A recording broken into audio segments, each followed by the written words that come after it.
මැදපෙරදිග යුද්ධය සහ හෝමුස් සමුද්‍ර සංධියේ අර්බුදය නිසා ඔබේ ගෙදර ඉන්ටර්නෙට් ස්ලෝ වෙන්න පුරුවන් කියලා ඔබ දන්නවද? ලෝකයේ අන්තර්ජාල දත්තවලින් 90%කට වඩා ගමන් කරන්නේ මුහුදුපතුලේ එලා ඇති මේ වගේ දැවන්ත කේබල් පද්ධති හරහායි.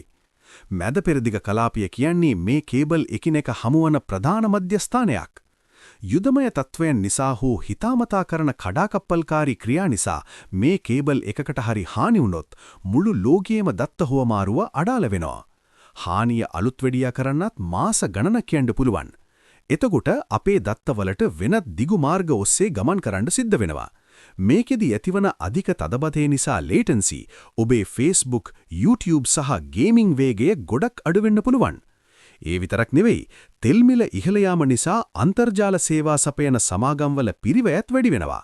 මේ හැමදේම අවසානයේ බලපාන්නේ ඔබේ අන්තර්ජාල අත්දැකීමටයි.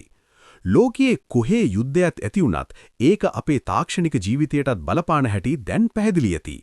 මේ වගේ වැදගත් තොරතුරු දැනගන්න අපිව ෆලෝ කරන්න.